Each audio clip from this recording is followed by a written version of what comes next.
All aboard, it's Jang here with the Playmobil E-Rangers Turbojet set with Launchpad. Now this set has been out for some years and I personally got it some months ago. You may have seen me take it out of a box when I placed a big order at Playmobil.us, their online web shop for the United States.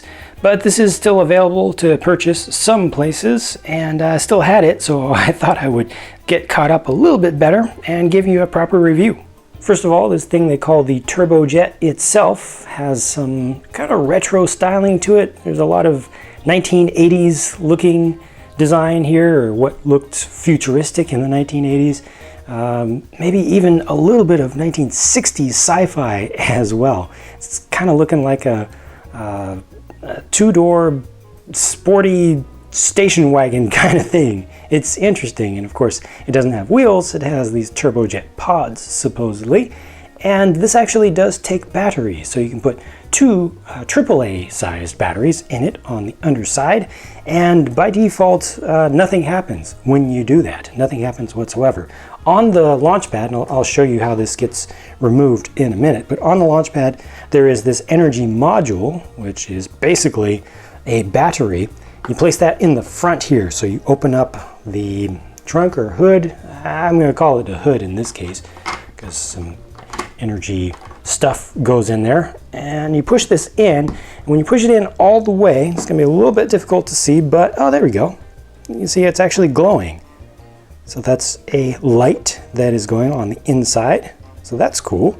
And then you open up the main cabin here, which is where you can put two figures in there. You can see they sit side by side. You have a little bit of a console here, which doesn't have any stickers on it or anything, but there's a start button. You push that start button and all kinds of stuff happens. Lights come on, things flash. You can see that these turbojets have their exhausts flashing on and off, and these can actually be rotated. So they go like this to put it into hovering mode. You can do like this to put it into flying mode. So that's all pretty cool there. And there are no sounds to this thing. I was not supposed to do that right there. There we go. There are no sounds to this, so it's not going to make any annoying sounds that are going to bother parents. This is really the trunk back here because it's got plenty of space to store lots of stuff. For the size of this thing, it really does accommodate a lot with two figures, a bunch of accessories, and some cargo that can all go inside of here. On the underside, there's nothing really much to see, although I do like these lines. They're just nicely cut, but that's where you put the batteries in. The Launchpad actually stands up from the ground, not quite far enough to fit an adult figure under there, but a child-sized figure or the included robot, which I'll show you up more closely in a minute, can kind of sneak under there or do some maintenance. And it has this long kind of catwalk that allows you to get up there, and it's very long indeed. This actually has a connection point at the other end, and you can connect this with the headquarters base, which was a separate set, a larger set, so you could actually connect these together, and this could be kind of a launch pad off to the side of that and more of a component of it rather than a standalone thing. Now up here, when you just get to the top of the ramp, there's a computer console, and that's also going to deal with a charging system, or at least a make-pretend charging system. That's where you would connect this battery thing. So that would just fit right there, and it's a place where you could just imagine, taking the battery out of your car once you land it here, or your turbojet.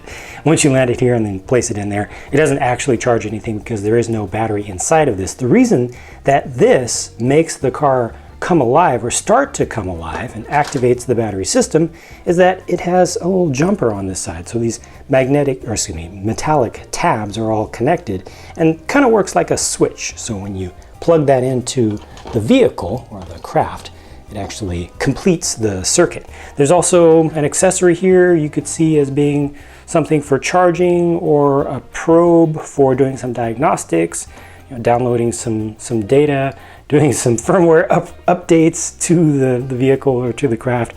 Or you could take this off and just use it as a weapon if you want to. I mean, these things can be attached to various places on different figures and such. So, Playmobil always recommends or encourages that you use your imagination as much as possible, so they don't really specify what each thing is supposed to be. Let's go ahead and take a closer look at these two figures. Now both of these are very well detailed. They have a lot of accessories on them and a lot of things going on with not just, changes in color and texture, but like here you've got the kind of metallic, almost gem-like blue thing there, which could be used as or imagined to be just an emblem, or it could be a scanner or something. See, he's got a heads-up display there, which you would expect to have a microphone in it as well for communications, and that's all just attached onto his head. He also has a data pad, which could be seen as a mobile device or some sort of a notepad or something. It's got some DNA that's been scanned into it. Don't know what that's all about. And then he's got this thing here, which could be seen as a weapon or some sort of measuring device or something. He's got some print on him, so let me take these two things off, and you can see the print on the legs for this figure. And then the robot is nice too, really nice. It has interesting hands. They're actually grippers that can be used to hold on to things that are the size of a bar or a narrow plate. Those can be rotated around, and you can also remove those entirely if you just want to use it almost more humanoid-like. So you could see those as being removable attachments kind of in universe to change what he can actually do.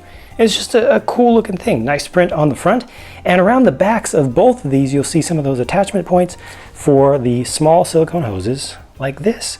So you could put this into the hand of one of your figures and connect it to the backpack there, or connect it up to the headset here, or connect it up to the top.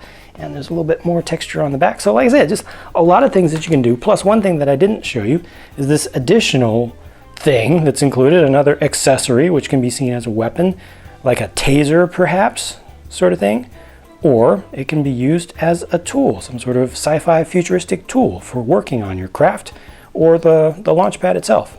Now here's just one more thing that I only just noticed after looking at this kind of data pad, is that this will actually fit into this spot on the Launchpad rather than putting the battery in there. And that might actually make more sense. And notice that this also has one of those connection points where you can hook a hose up to it.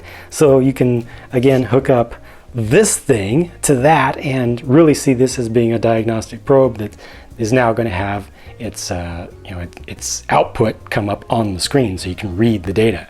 Lastly, the set also comes with 3 additional energy crystals, and these are nice looking pieces, kind of neon red in color. And I say additional because there was already one in this kind of battery-like thing that I showed you a couple times before, so that can be removed from there, and you can just swap those out.